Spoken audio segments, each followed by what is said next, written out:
All you have to do is close your eyes and listen. For a better experience, please use headphones.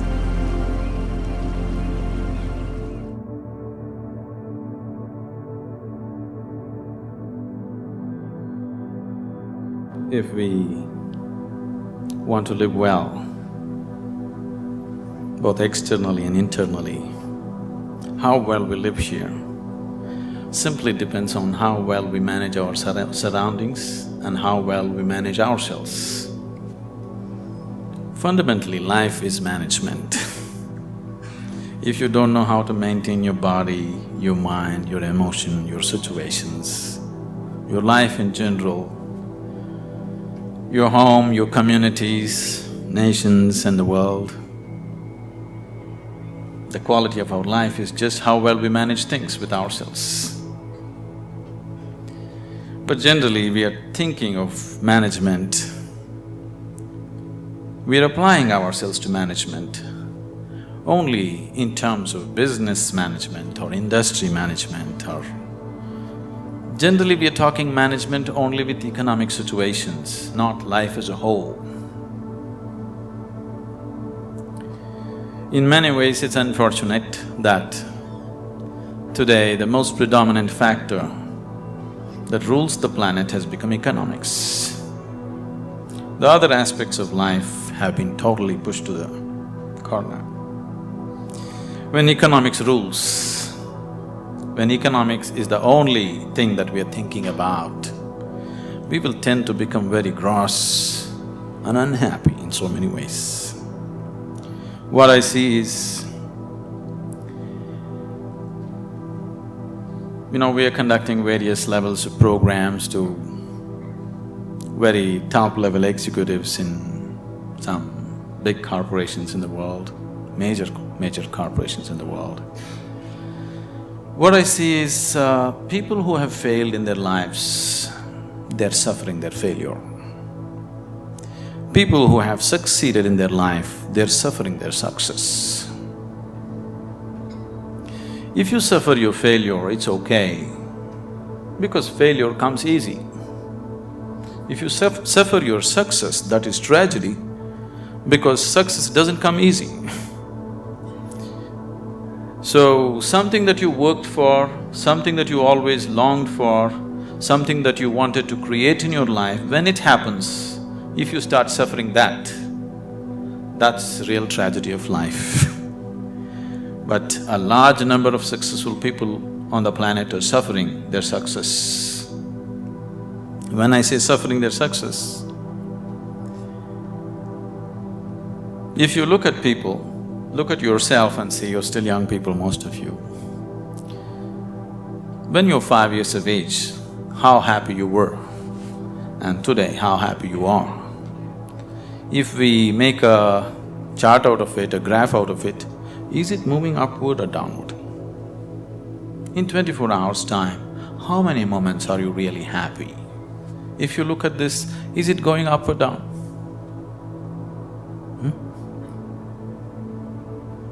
Is it going up or down? Down. So that means you're a bad manager. Because after all, everything that you did in your life is in pursuit of happiness, isn't it? All that you're doing in your life, you're doing it because you believe that is your happiness. You educate yourself, you pursue careers, you build families, you run after your ambitions. So many things you do because somewhere you believe fulfilling those things will bring you happiness. After doing all that, if happiness is not multiplying, it is going down, that means you are a bad manager of yourself. Anybody who does not know how to manage his own body, his own mind, his own emotion and his energies, if he is managing outside situations, he is only managing them by accident, not by intent, the way he wants it. Because if you do not know how to manage your mind, how to manage your energies, how to manage your interiority, managing the outside is bound to be accidental. When you manage situations by accident, you exist as an accident. When you exist as an accident, you are a potential calamity. When you exist as a potential calamity, being anxious all the time becomes a natural part of life. Anywhere you go today, people are talking stress management. Especially a few years ago when I first went to United States, wherever I go, people were talking stress management. I could not understand why anybody wants to manage his stress. I can understand you want to manage your business, your finance, your family, your property, whatever, but why would you want to manage stress? It took me a while to understand these people have come to the conclusion that there is no other way to live. Somehow people have come to the conclusion that if you do things in the world, you're bound to be stressful. One is not stressful because of what they're doing. One is stressful because he's a bad manager of himself. He doesn't know how to manage his own systems. That is why he's stressful. It is not the nature of the job which makes one stressful. You ask a chaparasi, he is also stressful. You ask the top executive, he is also stressful. Everybody believes their job is stressful. No job is stressful. If you have no control over your own systems, you will be stressful. Whether you do something or you don't do anything, isn't it so? See, management means… fundamentally, management means we want to decide the course of our destiny. That's management, isn't it? We don't want to live here by accident. We want to take our lives where we want to go. That's management, isn't it so? If you're managing by accident, you are not a manager. Without you, things will run better. So once you say, I'm a manager, that means somewhere you have decided that you want to go in a particular way. You want to have a certain kind of situation, both inward and outward. So everybody is a manager in his own capacity, but in different levels and different types. Whether you manage a kitchen where you cook for 4 people, or you manage a large industry where 10,000 people work, fundamentally, if you want to have a good kitchen or a good industry, you must be a good manager of that situation, isn't it? So whether you're managing a little kitchen or a large industry, if you want to manage outside situations, generally you will have to manage material and people around you. If you have to manage 10 people or 10,000 people around you, you have to manage 10 minds or 10,000 minds around you. But if you have no management over your own mind, you managing 10,000 minds is going to be a disaster. In the process of doing something, if we are destroying human beings, which is happening right now, in the process of managing a situation, the man is broken, then this kind of management is no good, because after all, every management that we do is only for human well-being. If we are doing management for human well-being, in the process of doing something, in the process of managing situations, it is not only about producing something or making profit. Human beings should rise to their full potential. If we manage a situation properly, in simple process of working, you and the people who are working with you should be able to raise to their full potential. When I say rising to full potential, not just work potential, but as human beings, they must be able to rise to their full potential. If people work together, then people should be able to rise to the peak of their love, peace, compassion within themselves. If this doesn't happen, then it's bad management, because all management, the basic intent is human well-being. If that is not happening, you're just producing something, you're making little profit, but human beings are getting broken in the process, it doesn't mean anything. So if this kind of management has to happen, that just in managing a business, you find people around you raise to their peak, then you have to spend a certain amount of time in focusing on your inner management. If this doesn't happen, you will only manage situations by accident. A lot of people have understood management as a way of throwing their weight around. Can I tell you a joke? Are you okay? On a certain day, a lion was really feeling great within himself. He just was walking and a little rabbit was going, he caught him and roared at him, "Who is the king of the jungle?" The little rabbit, terrified, said, You, of course you." He let him go, swaggered around a little bit. Then he found a fox, caught him, "Who is the king of the jungle?" "Oh my lord, it's you, of course, nobody else but you." Then he swaggered around a little bit, caught a few more animals, everybody screamed out of fear, "You are the king of the jungle." Then he was in full swagger, like a manager, king of the jungle Walked into a clearing in the jungle, there was a huge tusker standing. He went, stood in front of him and asked, "Who is the king of the jungle?" The tusker took his trunk, rolled him up, picked him up, twirled him around, smashed him to the ground. His back broke. Then the lion said, "You could have just told me."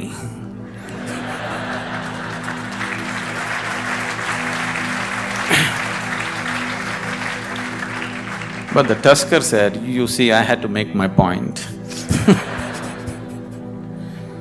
So, lot of people generally are thinking management means just throwing their weight around. Throwing your weight around is not management, any fool can do that. If you manage a situation, not just things happening there, people should feel elevated just being in that space, otherwise it is not management. Above all, if you go to a place and you manage a situation, you must feel wonderful being there. If that doesn't happen, you are not a good manager. So if this has to happen, you need an inner dimension. When I say inner dimension, what is inner dimension? When I say inner, I'm not just talking about the body or the mind, because both this body and mind you gathered from outside in certain ways, isn't it? For example, this physical body, when you were a child, this body was only this much. Now it's become this much. How did this happen? How did this happen? That's a question. How did this happen? You grew up, how did it happen, I'm asking?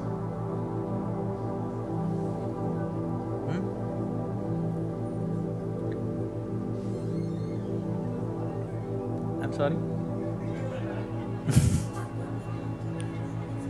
How did it happen? How did all this body happen? Food that you ate, isn't it? What you call as my body is actually a heap of food that you gathered. What you call as food is just a piece of earth that you convert it into food and make it into body, isn't it? So this body is just a heap of food that you gathered over a period of time. What you call as my mind is a heap of impressions that you gathered from outside. Now you have a heap of food and a heap of impressions. If this much gathering has to happen, something more than this must exist, isn't it? If you are capable of gathering such a large body and so much mind, there must be something more fundamental than this. But that never comes into your experience. You're just lost in these two heaps, trying to make some sense out of it. Now, as there is a science, as there is a management science for external well-being, there is a management for science for inner well-being. It is just that most of the time we have not approached it scientifically. We're just believing by doing something, somehow everything will be okay. Right now, people are thinking by educating themselves they will live happily ever after, which you will discover after some time it's not so. By getting a job, they think they're going to be happy ever after, which you will discover it is not so. By making money, you think you're going to be happy ever after, you will discover it is not so. Somebody thinks by getting married they're going to be ever after, and they know it is not so. So, You're trying to somehow fool yourself into believing that by doing something, everything will be okay. Though repeatedly it has let you down, still you believe that something else, some other miracle will make everything okay. It'll not be okay. It once happened. On a certain day, a bull and a pheasant were grazing on the field. You know, a bull, pheasant, a bird. The bull was grazing on the grass, the pheasant was picking ticks off the bull, they're partners, you know. Then the pheasant looked at a huge tree which was at the edge of the field and very nostalgically said, "Alas, there was a time when I could fly to the topmost branch of the tree, but today I do not have the strength even to fly to the first branch of the tree." The bull very nonchalantly said, "That's no problem. Eat a little bit of my dung every day. You will see, within a fortnight's time you will reach the top of the tree." The pheasant said, "Oh, come off it. How is that possible?" The bull said, "Really, please try and see. The whole humanity is on it. You could try too." Very hesitantly, the pheasant started pecking at the dung, and lo, on the very first day it reached the first branch of the tree. In a fortnight's time, it reached the topmost branch of the tree. It just went and sat on the topmost branch and just looking at the scenery, enjoying it. The old farmer saw a fat old pheasant on the top of the tree. He took out his shotgun and shot him off the tree. So the moral of the story is, even bullshit can get you to the top, but never lets you stay there.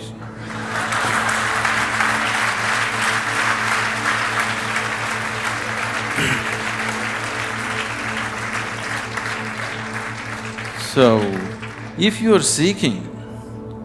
seeking a life of fulfillment, if you are seeking a life of joy and peace and well-being within yourself, don't try to bull yourself in some way. You must do the right thing, otherwise it won't work. Now that you are managers or to be managers, probably, definitely I hope they have taught you that unless you do the right thing, it doesn't work with outside. The same goes with the inside. Unless you do the right thing, it just doesn't work. You may just bull yourself to believe that this will make me all right, that will make me all right. Yes, for a moment, but the next moment you crash. Please see, successful people, unsuccessful people, just look at their lives and see in 24 hours, how many moments are they really joyful? How many? You go on the street and see how many joyful faces do you see on the street? Very, very few, isn't it so? Yes? If you see any, usually they are young faces. Over 30 faces are all long faces. What's happened to them? For most of them, their lives have worked out far better than they ever imagined. If you look at yourself as a generation, never before another generation of people have been this comfortable and this well physically as you are right now, isn't it? Isn't it so? We are the most comfortable generation. No other generation has known these kind of comforts and conveniences. But still, are we any happier than what people were? This is simply because we did not do inner management. We just did external management, no inner management. In the process of creating what we want, the very source of our life, this planet, we're just destroying, isn't it? In pursuit of our happiness, we are just making a bonfire out of this planet, but still we are not satisfied, nor are we any more joyful than what we were 500 years ago as people were, isn't it? So somewhere, we have neglected the interiority. So to turn inward, what is needed? One reason why most young people here had never made any effort to turn inward is because today, any thinking person, the moment he can read ABC, speak English and he has extra alphabets next to his name, he develops an allergy towards anything spiritual. This is not your fault. These so-called spiritual people have made such jokers out of themselves. They have presented spirituality in such terrible ways, ridiculous ways, that anybody who has any sense doesn't want to go anywhere near it. See, a spirituality means to know something which is beyond the physical. Right now, if you exist as a physical entity, as a body, as a mind, because both these things are accumulations from outside, whatever happens outside will happen inside. If what happens outside begins to happen within you all the time, then you being peaceful and happy is always accidental. Because it doesn't matter who you are, how powerful you are, how great a manager you are, external situations will never be 100% in your control. That's the nature of the life. Even if you're just two people in the family, still you don't have absolute control over the situation, isn't it so? As the scope and play of your life increases, you have less and less control over the situations in which you live. That's the reality of life. So if whatever is happening outside is happening within you, you being peaceful and happy in your life is a faraway thing, it's never going to happen. Only when a person begins to experience a dimension beyond the physical within himself, then he can play with the physical world whichever way he wants. He can do the best that he can do with the outside world, but the interiority is undisturbed, always the way you want it. The outside world will not happen the way we want it 100%. At least the inner world should happen the way we want it, isn't it so? Isn't it so? The outside will never happen 100% the way we want it. That's the reality of life. But at least this one should happen the way we want it. If this is also not happening the way you want it, if your body, if your mind, if your emotions, if your energies are not functioning the way you want it, then this is the worst kind of slavery, because somebody else decides what should happen within you. If somebody else decides what should happen around you, that itself you call it slavery, isn't it so? Yes? Are we in talking terms or no? Okay, that's fine. If somebody decides what should happen around you, that itself you call as slavery. But if someone decides what should happen within you, is it not a more horrible way of being a slave? But please see, the whole world is in it. The only consolation is everybody is like this. Now that you're learning management as a science, I would like you to understand there is a whole science of inner management. If you don't learn that, you may manage businesses, you may manage industry, but still you will not live a life of fulfillment and well-being. If you want to live a life of fulfillment and well-being and offer the same to people around you, it's extremely important you know what it means to manage your interiority.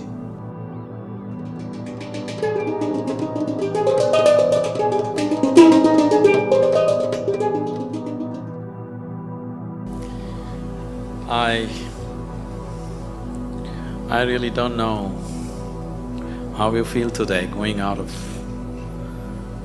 probably the last step of your education, or at least one step of your education, a major step of your education.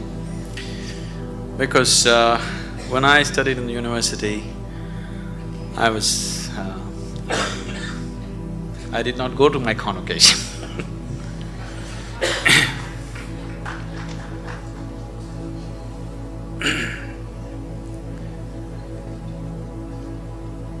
Somewhere, right from my childhood.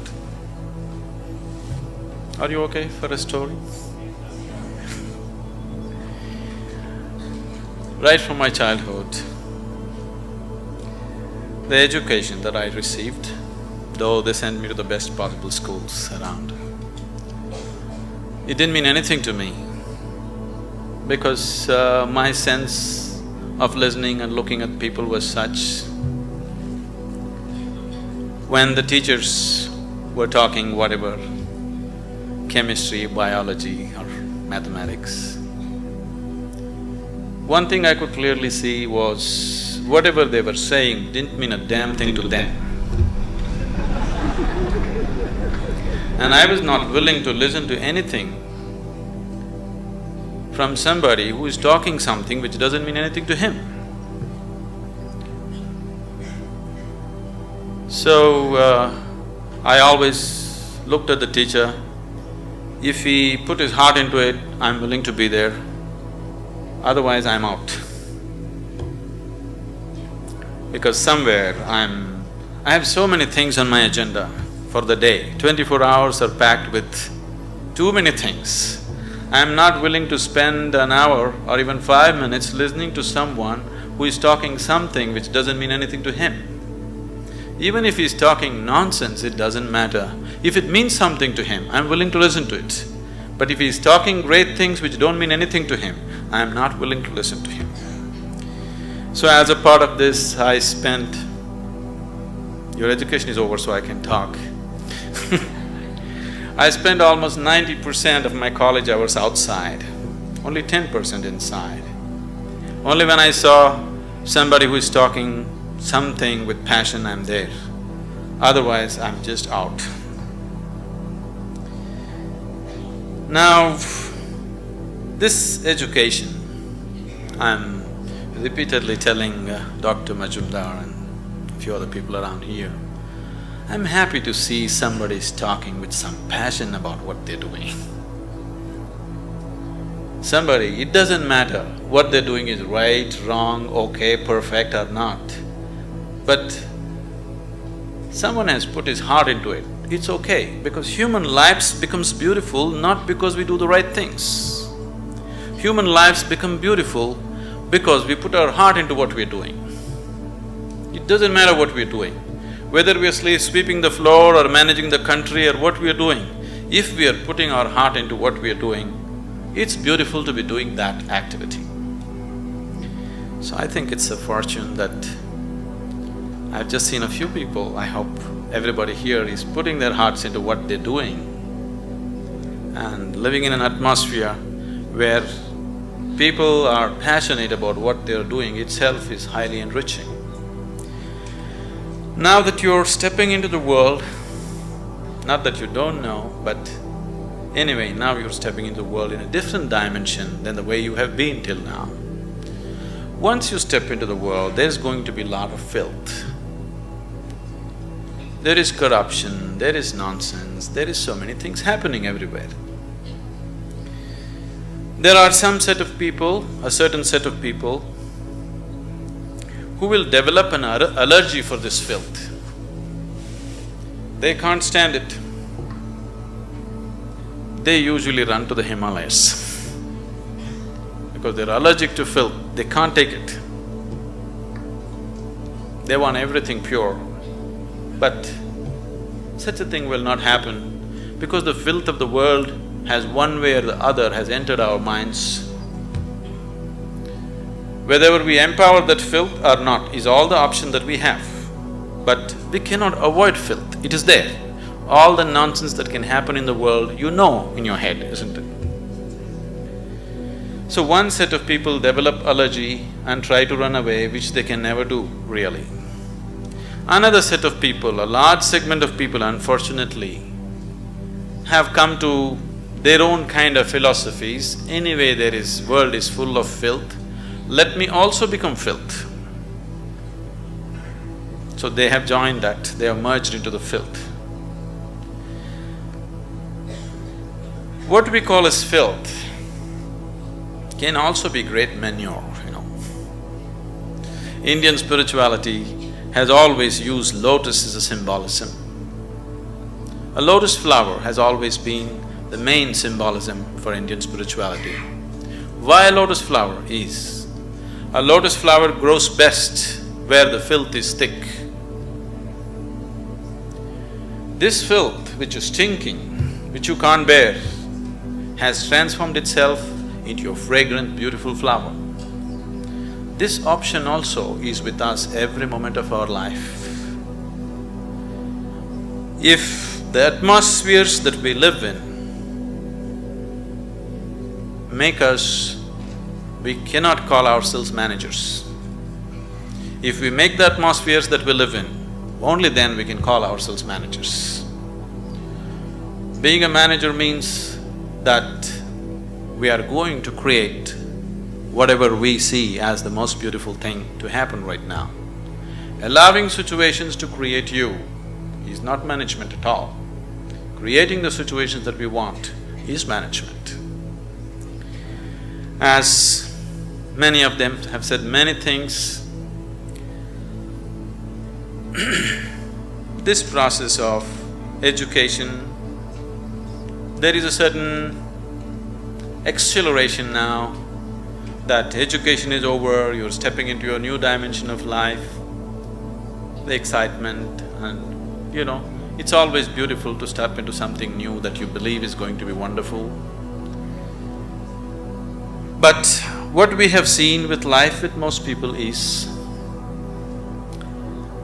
now let's say somebody got a job, the first day when they went and sat behind this table was the most fantastic place in the world.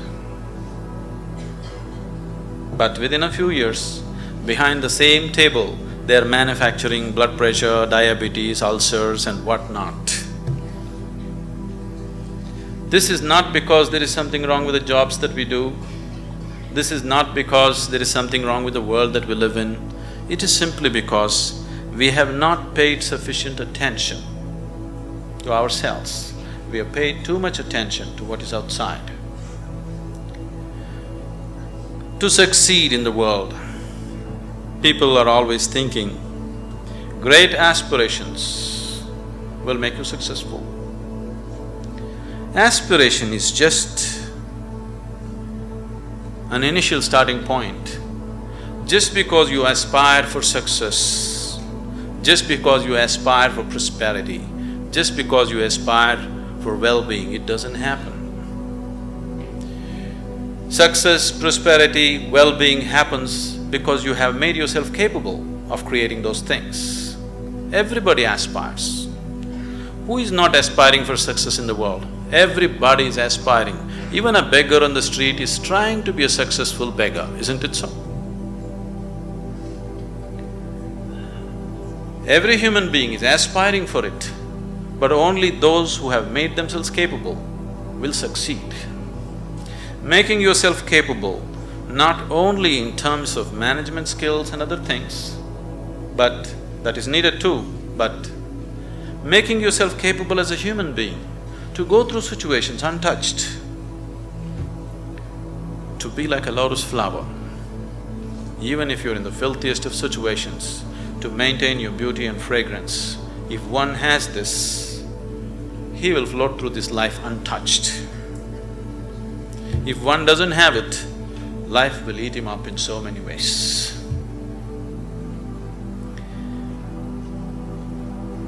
It's my wish and my blessing that this new set of managers will manage this world, this country, this community, and the business and commerce, which is part of our existence today in the world, in a much better way than the previous generations of people have done, because externally we are better equipped than ever before.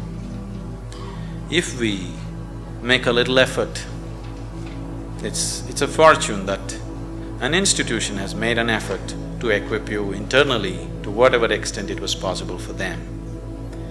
If you equip yourself for internal management also, I'm sure that this group of people and many more who will pass out of this institution should definitely manage this world, this nation and the communities much, much better than the way it's been done till now.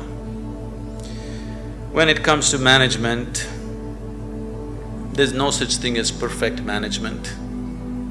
It is just that if people give themselves absolutely to what they're doing, things will happen. Right now, the Isha Foundation, Dr. Karthikeyan, after seeing what's happening there, that's how he's been into this. It is run by all young people, the whole foundation. We have hundreds of centers in India and outside the country. Everything is managed by very young people. People who have been with us for 14, 15 years, they are just in their early 30s now. Very, very young people. No senior people, no experienced people, just young people, raw hands. I took this as a challenge to make it happen through them, not using any kind of experience. I'm not against experience, I'm not against that, but I wanted to make a statement that incredible things can be done, not because we know how to do it. Incredible things can be done simply because we're committed that we want it to happen, that's all. Today, this has grown into a voluntary organization with over 200,000 active volunteers around the world. And we have taken enormous projects of social significance. All these things are handled by volunteers. They're not paid for it, they spend from their own pockets and do things. And you need to understand, managing these people, managing volunteers is much more difficult than managing paid employees because you can't fire them. You can never fire them for inefficiency or indiscipline or whatever, because they're there on a voluntary basis. So, people who manage these situations, very young people without any qualifications, they are such fantastic managers of people. The way they manage the situations, the way they conduct thousands of people has set such a exemplary example in the community there.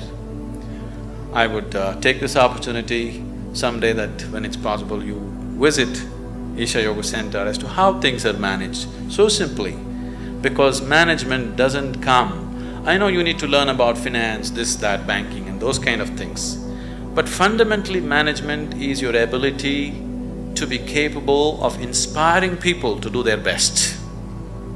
And that's all we can do. If everybody around us are doing their best, that's the best possible management that can happen. So this is not going to come with manipulation, this is only going to come with dedication, this is only going to come with love, this is only going to come because you are willing to give yourself 100% to the person who is next to you at that moment. Oh, is all this possible? Is it not all utopian? You think this is the reality in the corporate sector?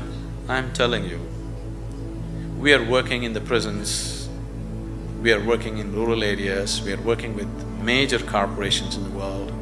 It doesn't matter what kind of person you meet. If you just learn to touch the core of his humanity, then you see every human being is willing to do his best for you, always.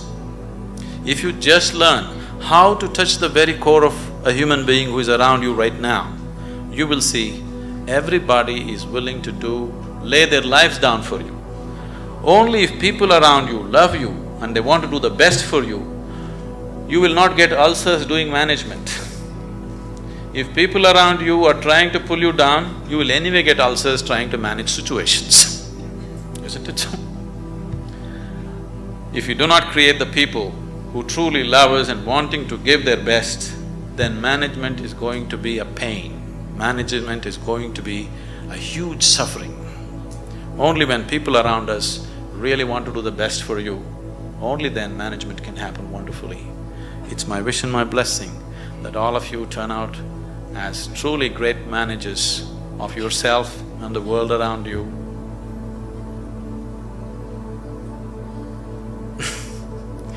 Our lives become beautiful not because of what we do. Our lives becomes beautiful simply because we have included everybody around us as a part of our dream of well-being.